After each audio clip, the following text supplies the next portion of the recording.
Hola a todos, bienvenidos a un video más de Arana Immigration Canada. Esperamos que estén muy bien. Mi nombre es Takumi, soy consultor de inmigración regulado con el Colegio de Consultores, que por sus siglas en inglés es CICC. ¿Qué significa ser un consultor regulado? Bueno, pues que tanto un servidor como la consultora Judith Arana estamos autorizados para poder representar a clientes ante Inmigración Canadá y también para dar asesoramiento relacionado a procesos migratorios con este mismo país a través de las consultas que damos de manera personalizada. Judith, ¿qué tal? ¿Cómo estás el día de hoy? Bien, ¿y vos, Takumi? Muy bien, gracias, Judith.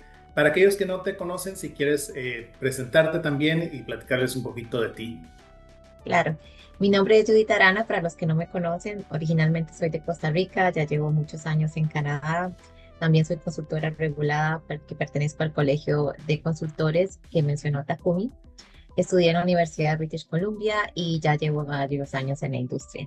Gracias, Judith. Pues bueno, en el video del día de hoy queremos platicar sobre algunos de los cambios que han habido en cuestión de procesos migratorios, de tanto de manera temporal como puede ser permisos de estudio y también vías hacia la residencia permanente. Solamente vamos a mencionar los más relevantes, podríamos decir, porque obviamente en la parte migratoria de este país siempre hay constantes cambios, entonces hay que estar informados, pero vamos a mencionar los que consideramos que son los más importantes que pueden tener alguna repercusión en los procesos de las personas que ven nuestros videos. Así que comencemos, Judith, por la parte de Express Entry, que es Express Entry, como lo hemos mencionado en muchos otros videos, es una vía para obtener la residencia. Muchas personas crean su perfil a través de el Express Entry. El Express Entry les arroja un puntaje y dependiendo del puntaje, pues pueden ser invitados a aplicar a la residencia. Crear un perfil no garantiza y no otorga automáticamente la residencia, pero es un paso para poder recibir el famoso ITA o Invitation to Apply para la residencia permanente. Entonces, ¿qué cambios nos puedes mencionar, Judith, en este tema? Sí, como mencionaste, el Express Entry es una de las vías más usadas para obtener la residencia permanente, ¿verdad? Y es el programa federal, es decir, abarca todo Canadá, entonces es uno de los más usados. Uno de los cambios más importantes es que antes se les daba a los aplicantes puntos si tenían una oferta laboral. Y una oferta laboral con ciertos requisitos, por ejemplo, si tenían una LMA que fue destinada para propósitos de residencia permanente o si tenían, por ejemplo, un permiso de trabajo bajo un tratado de libre comercio. Estos son ejemplos. Entonces, si esta persona tenía un permiso de trabajo con ciertos requisitos, se les daban puntos adicionales de acuerdo al no que tenían. A veces eran 50 puntos o a veces podían ser más puntos. Entonces, pero esto lo quitaron este año, lo cual afectó a muchos aplicantes, porque doy un ejemplo, habían personas que tenían, qué sé yo, 520 puntos, pero al quitarse eso, ya bajaron a los 400 puntos y eso les afectó el perfil y esto hace que les sea más difícil participar en la ronda de invitaciones, porque como dijimos, esto es como una ronda de invitaciones, depende de puntos y ahorita los puntos están bastante altos, entonces cualquier punto cuenta. Entonces, esto afectó a muchos aplicantes, ¿verdad? Ahora, otro cambio importante es que agregaron una categoría más de prioridad. Como sabemos, en general, ya lo hemos hablado en varios videos, Express Entry se divide en grandes clases como Canadian Experience Class, que es la experiencia canadiense acá, que normalmente es mínimo un año con permiso válido de trabajo, Skill Trades para oficios y Skill Worker para experiencia y educación fuera de Canadá. Pero dentro de estas clases también el gobierno hace un tiempo agregó industrias de prioridad, pero las ha ido cambiando, depende de la demanda del mercado laboral en el país. Entonces, una de esas que agregó fue la industria de educación. Y no quiere decir que todos los trabajos de educación entren ahí, sino que hay un listado específico con los NOCs que son elegibles, pero sí esto le facilita a las personas que tengan estos NOCs en el área de educación porque ahora van a ser prioridad. Así es, Judith. Entonces, para todas aquellas personas que estaban por crear su perfil o creando su perfil de Express Entry, pues ese es un cambio que repercute si tenían esta oferta laboral, porque como tú lo mencionas, pues puede hacer una gran diferencia entre obtener esa ITA o Invitation to Apply o quedarse pues en la alberca de candidatos esperando a una invitación. Entonces es un cambio importante en cuestión de Express Entry. Pasando a la parte de permisos temporales, como pueden ser los permisos de estudios, también ya desde el año anterior hemos venido viendo cambios, sobre todo en la parte de la cantidad de estudiantes que el gobierno de Canadá está autorizando venir a Canadá. Hace pocos días veía una publicación de Inmigración Canadá en donde mostraban cuánto han reducido la cantidad de estudiantes que están ingresando al país, una cantidad bastante considerable comparada con el 2024 y años anteriores, ahora en el 2025. En cuestión de nosotros, de nuestros servicios profesionales, también hemos visto una considerable diferencia entre la tasa de aprobación de permisos de estudio, en donde los oficiales también se están poniendo mucho más rigurosos y están más inclinados a rechazar una aplicación que a aprobarla. Esto no quiere decir que si ustedes están aplicando un permiso de estudio que vaya a ser automáticamente negada, no, sino que hay que ser muy cauteloso con varias cosas, con asegurarse de que cumplan con los requisitos primordialmente en la parte de los fondos económicos, también que el programa de estudio sea el adecuado. Muchas veces estamos viendo muchos rechazos por la parte de cuando la persona elige un programa que realmente no es relacionado a su historial profesional o de estudios previos que han llevado, y también el nivel del diploma o del programa, perdón, puede tener una repercusión. Si por ejemplo una persona ya tiene una licenciatura, que es un bachelor's en Canadá, y quiere venir a estudiar un programa a nivel diplomado co-op, que realmente no es un nivel más alto a una licenciatura, pues eso también puede verse un tanto de manera negativa al aplicar. Entonces, la selección del programa es primordial en este momento, en la situación en la que estamos con la cuestión de permisos de estudio en Canadá. Judith, ¿qué otro cambio en cuestión de los permisos de estudio nos puedes mencionar? Sí, bueno, algo muy importante que es súper reciente es que a partir del 1 de septiembre ya subió el requisito de los fondos financieros para los permisos de estudio. Entonces hay que revisar el nuevo requisito, ¿verdad? Para ya tanto sea que si el estudiante aplica individual o si va a aplicar con su familia, por ejemplo, ¿verdad? También algo importante es que los permisos de estudio, como dijimos, como mencionaste, se ha reducido, sigue reduciéndose, hay un cap, es decir, hay como una cuota, ¿verdad? Que cada universidad o college tiene. Entonces, estos estudiantes siguen con el requisito de tener el PAL y hay que revisar, como dijimos, el programa que van a aplicar a ver si funciona para ellos, porque ahora definitivamente no es como hace 2, 3 años que se estaba mucho más abierto a los estudiantes. Ha habido una reducción porque en general se podría decir que el gobierno está más inclinado a que vengan estudiantes a llevar carreras universitarias como avanzadas, como maestrías, PhD, licenciaturas, bachelors. Es decir, la prioridad ahorita no es diplomas o no es llevar certificados, por decirlo así, ¿verdad? Sí, entonces depende mucho de la situación de cada persona, si realmente ese programa de estudios lo amerita o no, y tiene congruencia con el historial de la persona. Y para aquellos, porque también vemos muchas personas que mencionan tal vez que, bueno, Canadá es que ya no quiere a estudiantes internacionales. No es que no quiera, sino que también hay que entender un poquito el contexto del por qué esta reducción. Muchas personas tal vez no lo ven porque no están involucrados en esta industria, pero nosotros que llevamos años haciendo permiso de estudio y después personas que venían a estudiar siguiendo con algún otro proceso, vemos muy frecuentemente, lamentablemente, con personas que vienen a estudiar, pero realmente no estudiaron, no siguieron su programa de estudio, dejaron de ir a sus clases, solamente se pusieron a trabajar. O sea, básicamente aplicaban para un permiso de estudio para obtener el permiso para poder trabajar y no iban a las clases, solamente se ponían a trabajar cuando realmente eso no es permitido. Entonces, ¿qué es lo que hizo el gobierno de Canadá? limitar y buscar la forma de asegurarse que las personas que están aplicando un permiso de estudio realmente vengan de manera genuina a estudiar en Canadá y no lo estén utilizando como una forma solo para venir a trabajar y obtener un beneficio sin realmente acudir a sus clases. Entonces, creo que es importante aclarar un poquito ese contexto. Obviamente, hay muchísimas otras razones más, como que ciertas instituciones educativas estaban creando programas que realmente no daban calidad educativa y eso también es otra cosa que al gobierno no le gustó. Es decir, hay por varias partes y varias razones del por qué se llega a esto. No es simplemente decir Canadá ya no quiere a estudiantes internacionales, sino que hay que pensar el contexto general de la situación.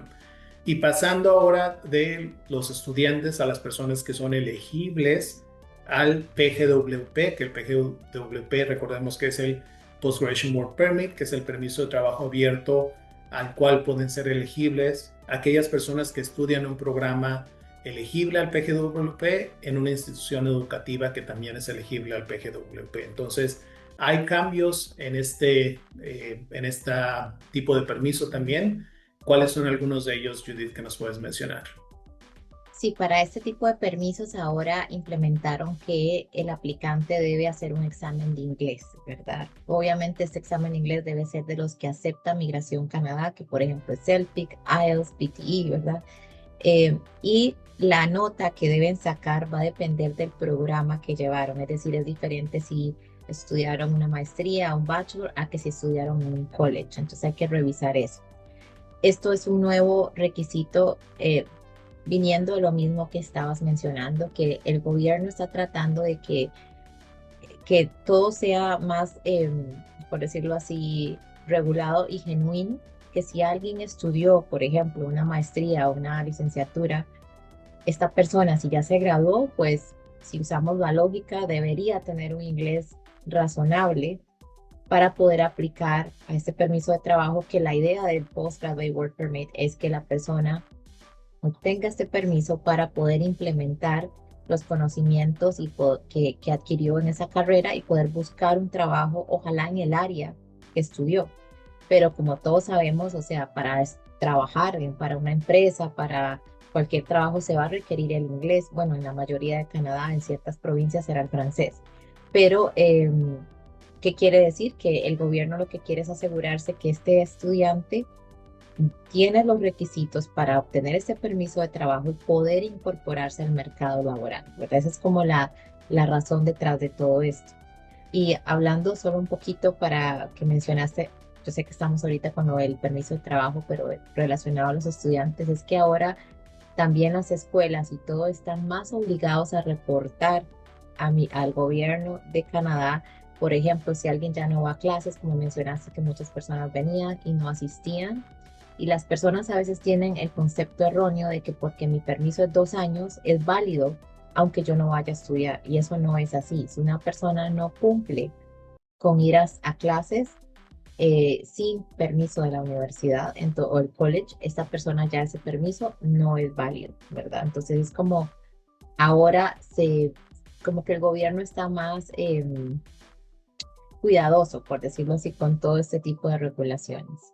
Así es, Judith. Y haciendo hincapié en lo que mencionabas, siempre las instituciones educativas tenían que hacer reportes en Migración Canadá. El problema es que no seguían esos reportes muchas veces, o sea, no habían consecuencias a esos reportes y algo que cambió, me parece que eso sí fue un poquito más del año anterior, a finales, pero empieza a repercutir ahora en el 2025, por supuesto, es que si las instituciones educativas no hacen estos reportes de, bueno, qué estudiantes tienen ustedes registrados y quiénes están activamente cursando su programa de estudios o quienes no están cursando su programa de estudios, hay repercusiones para las instituciones educativas que pueden ser repercusiones monetarias, repercusiones de suspensión de la licencia de estas instituciones, por ejemplo.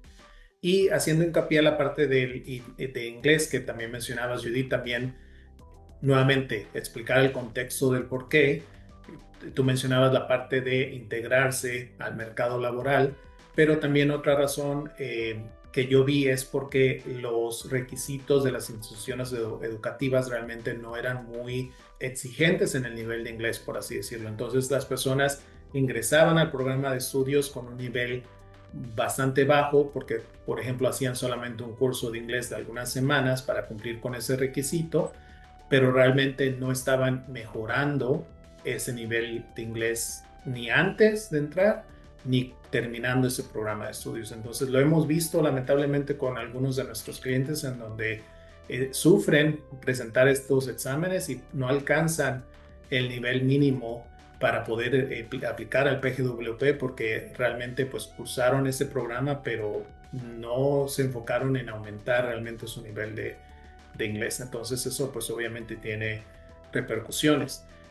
Y pasando al otro de los cambios que hubo, y creo que esto va a ser algo que va a estar posiblemente cambiando constantemente, es el campo de estudio para la elegibilidad al PGWP. No sé si nos puedes platicar un poco sobre esto, Judith.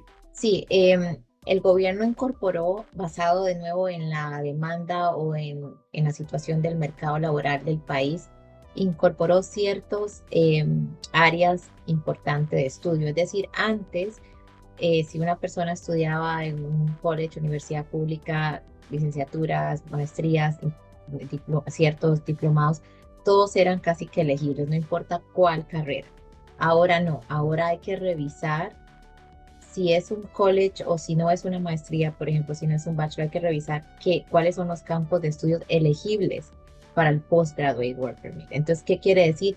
Que ahora para obtener un Postgraduate Work Permit hay más restricciones y hay que revisar. Antes era como más fácil determinar, uno revisaba en el link del gobierno, este college, esta universidad es elegible al Postgraduate, perfecto, genial. Ahora no, ahora hay que revisar obviamente la universidad, revisar el college y revisar el programa educativo, si es elegible, ¿verdad?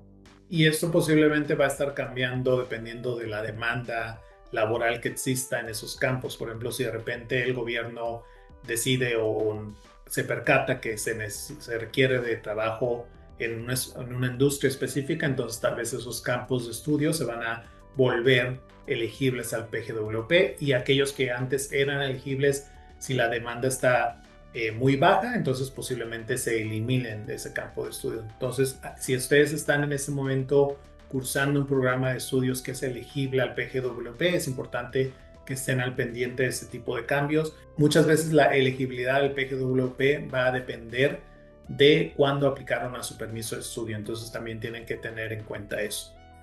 Ahora, caminando a este sendero de permisos temporales, Judith, que ya pasamos por el permiso de estudio y aquellos también que son elegibles al PGWP, también hubieron cambios a los permisos de trabajo y tal vez esos un poquito más enfocados a los permisos de trabajo cerrados y permisos de trabajo abiertos y a las parejas de estas personas que tienen ya sea un permiso de trabajo a través de un PGWP, que puede ser un permiso abierto, o un permiso de trabajo cerrado, que podría ser a través de una LMA o a través de un tratado de libre comercio.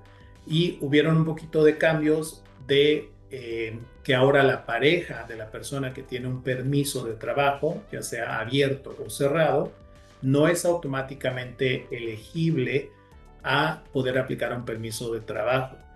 Esto quiero aclarar que siempre ha sido el caso, pero habían ciertas pólizas temporales que lo permitían, pero ahora que ya se quitaron, por ejemplo, el PGWP siempre había sido que la persona que tenía el PGWP tenía que tener un trabajo calificado en ciertos, no en ciertos tiers, pero hubo un cambio temporal que permitía que cualquier persona que estuviera en un tier que no fuera considerado calificado también podría ser elegible la pareja.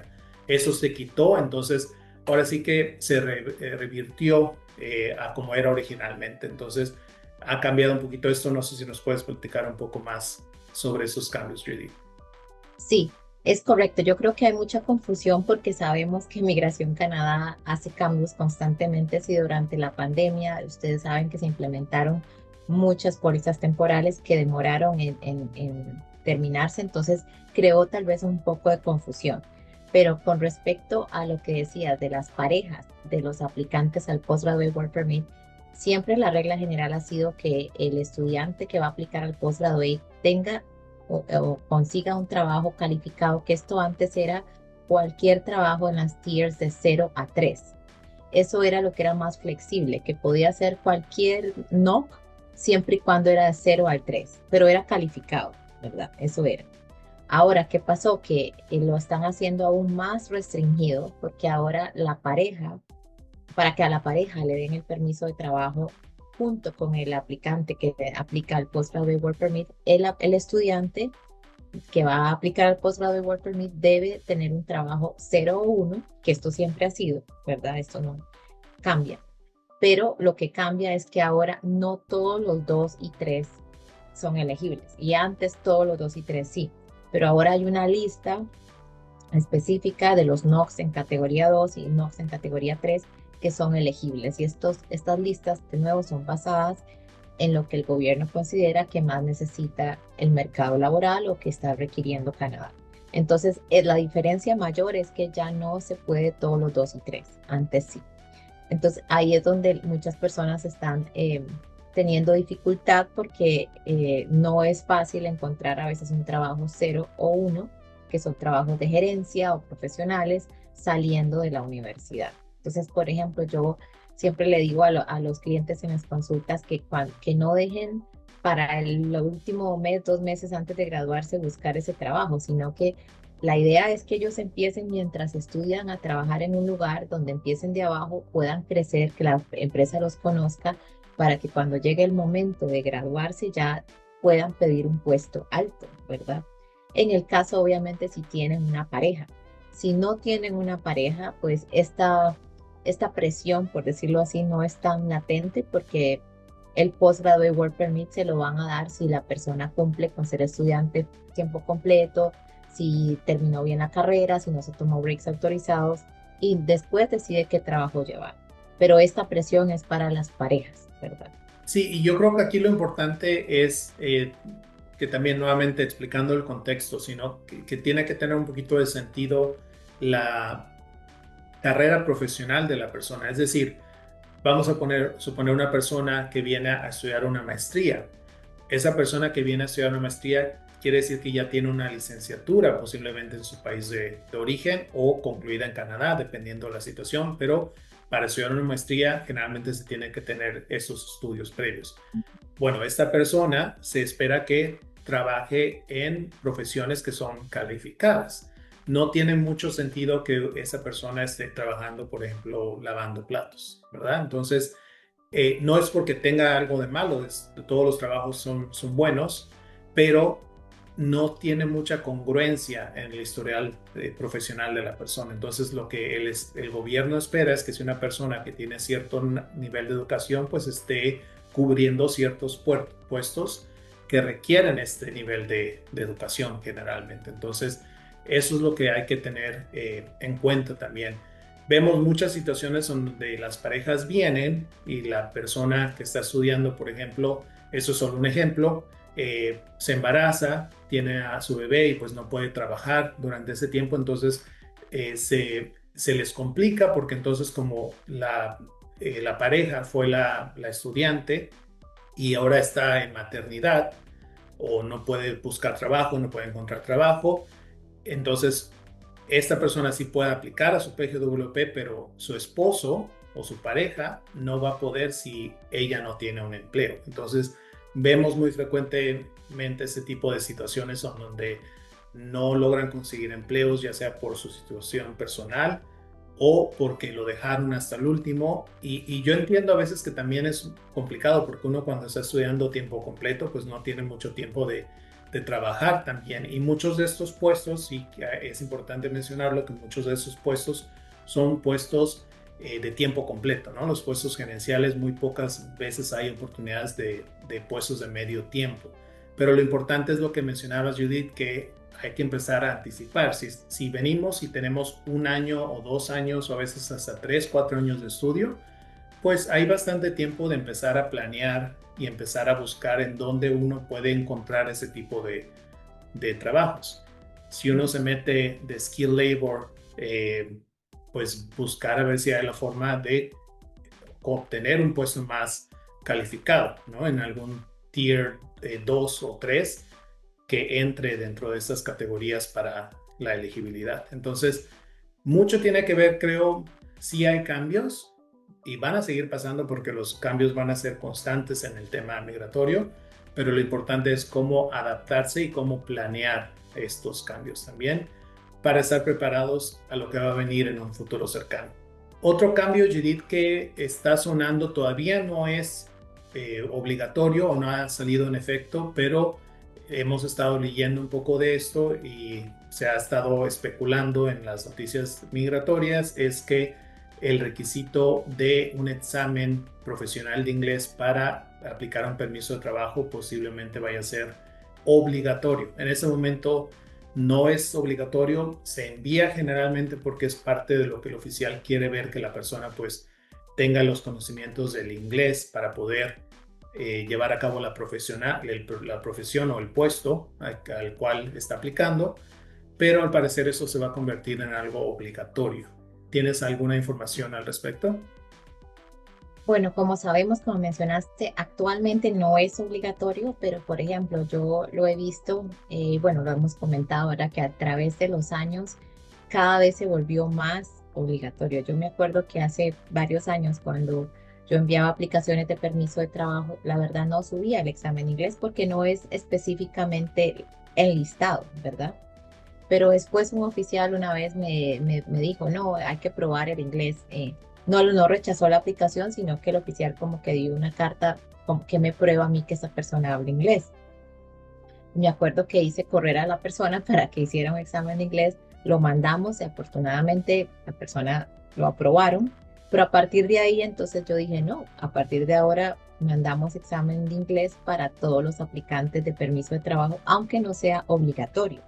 Pero como no es obligatorio, era como más flexible o es flexible no tener que enviar justo los exámenes oficiales de migración, que son de nuevo CELPIC, PTE, IELTS, por ejemplo, ¿verdad? Entonces da la flexibilidad para que si los clientes no pueden hacer el examen, por ejemplo, CELPIC, pues hagan un Duolingo, o a veces mandamos certificados de cursos de inglés que han tenido o cosas así, ¿verdad? Como para probar que tienen un nivel de inglés, pero no necesariamente un examen avalado por migración. Y la verdad ha resultado bien. Pero ¿qué pasa? Que ahora el gobierno, de nuevo, que está tratando de que las regulaciones se hagan aún más estrictas y más claras, porque lo que pasa es que aunque no haya un requisito específico en los permisos de trabajo que diga examen de inglés, sí hay un requisito que dice que el oficial debe estar satisfecho de que la persona puede hacer su trabajo. Y obviamente para poder trabajar en Canadá o en la mayoría de las provincias, depende, ¿verdad? Se ocupa el inglés o depende el francés, ¿verdad? Pero entonces un oficial no le puede, o sea, si es, obviamente depende mucho de la perspectiva del oficial de migración, pero si ve que alguien tiene un inglés muy bajo y está aplicando a un puesto, qué sé yo, carpintero o gerencial o algo así, pues la lógica es esta persona cómo se va a comunicar con sus empleados, cómo se va a comunicar con los colegas, con los clientes, si no habla inglés. Entonces, eso es ahí de donde los oficiales se agarran para poder determinar si alguien no es capaz de hacer su trabajo. Ahora, con esto que están diciendo de que se va a implementar, no sabemos cuándo, no sabemos cómo, pero lo más probable es que sí lo hagan porque va a sumarse a la claridad de las aplicaciones, ¿verdad? Y esto hace que recaiga más en el aplicante poder probar que sí puede hacer el trabajo y parte de eso es dominar el idioma. Obviamente va a depender del trabajo, no es lo mismo aplicar a, qué sé yo, un puesto gerencial que aplicar a algo tal vez más manual. El nivel de inglés no se va a variar, pero estoy segura que ellos en su momento, cuando lo hagan, van a dar detalles, ¿verdad? Sí, todavía no sabemos exactamente bien cómo va a funcionar, si va a aplicar para todos los permisos de trabajo o solamente para permisos de trabajo cerrados, por ejemplo, es para un puesto específico. Entonces, vamos a ver cómo se hace. Yo me imagino, eso es solamente especulación, yo me imagino que el nivel del Canadian Language Benchmark va a depender del tier o del NOC. Vamos a decir, si es 0 a 1, pues van a pedir un CLB tal vez de 8 para arriba, y si es un tier 2 o 3, tal vez 5 o 6 o 7, no sé. Esto nuevamente es pura especulación, pero vamos a ver qué sucede. Como lo mencionamos al inicio, siempre hay cambios constantes. Y otro de esos cambios que también se ve venir, no está finalizado, pero ya está en proceso de hacer el ajuste a las regulaciones migratorias, es por la parte del refugio, que sabemos que el refugio ha sido un tema bastante polémico en Canadá en los últimos años, porque lamentablemente muchas personas lo están utilizando como un medio para quedarse en Canadá sin realmente necesitar el refugio, sin realmente ser elegibles para obtener la protección de Canadá. ¿Y qué es lo que pasa? Que muchas personas pues vienen a estudiar y ya no tienen una forma de obtener un permiso de trabajo, por ejemplo, no tienen la forma de aplicar a la residencia y por mal asesoramiento o tal vez por mala comprensión de qué es lo que significa aplicar a un refugio o a solicitar protección del gobierno canadiense, hacen esto como un medio de quedarse más tiempo en Canadá y pues esto trae repercusiones tanto para la persona que está aplicando y que después se determina que no es elegible y también para el gobierno canadiense porque bueno, pues son recursos del país que se están gastando en revisar todas esas aplicaciones que han incrementado en el volumen y que no son realmente genuinas para este tipo de situación. Entonces, ¿qué es lo que está intentando hacer el gobierno? Que personas que ya están dentro de Canadá y que ya estuvieron durante un periodo extendido no van a ser elegibles para hacer una aplicación de refugio dentro del país. ¿Qué quiere decir? Que si alguien, por ejemplo, vino por un permiso de trabajo, ese permiso de trabajo va a expirar y no tiene una oferta laboral para extenderlo y quiere aplicar al refugio, lo más probable es que no va a ser elegible. Hay otras vías como el Pre-Removal Risk Assessment que va a ser elegible porque pueden haber situaciones en donde, por ejemplo, la situación del país de la persona cambia, ¿no? Mientras está estudiando, no se puede que una persona vino, está estudiando y de repente la guerra estalló en su país, eso es solo un ejemplo. Entonces, en ese tipo de circunstancias, pues puede que amerite algún proceso, pero no el refugio como tal para las personas que ya han estado un tiempo extendido en Canadá y que lo más posible es que están intentando aplicar únicamente como una vía para extender su estancia en este país. Creo que también es importante, ya hablamos de de los cambios que han habido, pero creo que es importante mencionar un par de detalles de cosas que tal vez se van a venir viendo en los siguientes meses o en el siguiente año. Uno que puedo mencionar, Judith, que creo que ya lo estamos empezando a ver y que es importante mencionárselos a las personas, es que las agencias de estudio van a empezar a disminuir o a desaparecer. Entonces, ¿por qué? Porque antes pues había una demanda mucho mayor de estudiantes internacionales, de personas que querían venir a estudiar en Canadá. Ahora con las limitantes, pues no todas las escuelas pueden recibir a tantos estudiantes como antes, lo cual quiere decir que las agencias pues no pueden, no tienen tanta demanda o no pueden traer a tantos estudiantes y también por el incremento de los fondos financieros pues ya muchas personas no pueden aplicar a un permiso de estudios. Entonces, estas agencias de estudio que generalmente traían estudiantes internacionales van a empezar a cerrar y qué es lo que está pasando, que muchas personas que vinieron con esas agencias ya no las pueden localizar, por ejemplo, si necesitan algún documento de su aplicación o de su proceso migratorio, si se los hicieron ellos, etcétera. Entonces, si ustedes llevaron un proceso de su permiso de estudio con alguna agencia educativa y esa agencia educativa les ayudó con su proceso migratorio, el proceso de la solicitud del permiso de estudio, ya sea ellos directamente o a través de un consultor o abogado, es importante que ustedes revisen si tienen su documentación relacionada a ese proceso y si no, empezarla a solicitar, porque si la agencia cierra y desaparece, pues ya no va a haber a quién solicitarle esos documentos. Entonces, nos ha pasado con un par de clientes en donde nos dicen, sí, es que me lo hizo esta agencia de estudios, pero ya no logro contactarlos, ¿no? Ya la persona se regresó a su país o ya las oficinas que antes estaban en esta ciudad ya desaparecieron y no hay cómo localizar a la persona responsable. Entonces es importante que empiecen a checar eso. ¿Por qué? Porque Toda esta documentación les va a servir para procesos migratorios futuros, ya sea si van a extender su permiso de estudio o van a aplicar al PGWP o van a aplicar a un permiso de trabajo con alguna oferta laboral o en un futuro a la residencia permanente. ¿Alguna otra cosa, Judith, que creas importante mencionar a las personas con todos estos cambios y con situaciones que tal vez se vean venir en un futuro para que también estén pendientes sobre esto? Sí, yo diría que un consejo que siempre damos es de verdad investigar, buscar información confiable, o sea, de la página del gobierno de Canadá o de si van a contratar a un representante que sea regulado, un consultor regulado, un abogado, y eso se puede constatar con el colegio de consultores o con el colegio de abogados, depende de dónde esté la persona. Es decir, hay que tener mucho más cuidado porque pues, Canadá siempre ha sido un país de reglas, de regulaciones, de estricto, ¿verdad?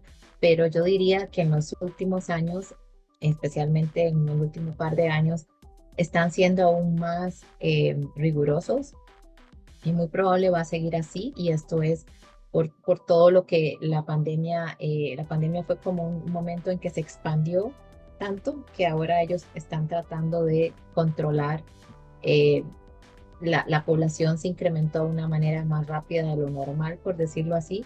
Entonces, todo esto, todos los cambios es la manera de poder controlar más la migración para el beneficio no solamente de los canadienses y de los residentes permanentes, sino de los mismos inmigrantes, porque para poder sostener un país que es un país rico, un país que tiene oportunidades, pues hay que mantener eso, hay que mantener las oportunidades, ¿verdad? Y el crecimiento y el empleo en el país.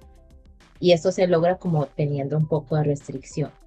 No quiere decir, no queremos ser negativos, no es que estamos diciendo que Canadá va a cerrar puertas, no, al contrario, o sea, sí, Canadá es un país que es hecho de inmigrantes, depende mucho de la inmigración, pero al mismo tiempo tiene que buscar la manera de que sean programas migratorios que ayuden al país y a los que están adentro. Entonces, lo que sí creo es que hay que tener muchísimo cuidado porque a veces las personas caen en scams o fraudes por la desesperación y buscan la manera de quedarse cuando no la hay tal vez, o hay otros programas que son más difíciles, pero es la manera.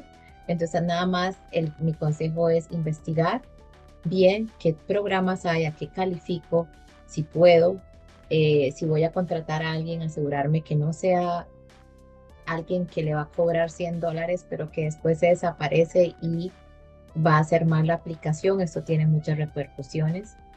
Hemos tenido muchos clientes que lamentablemente se han dañado su récord inocentemente por haber confiado en alguien que no regulado, ¿verdad?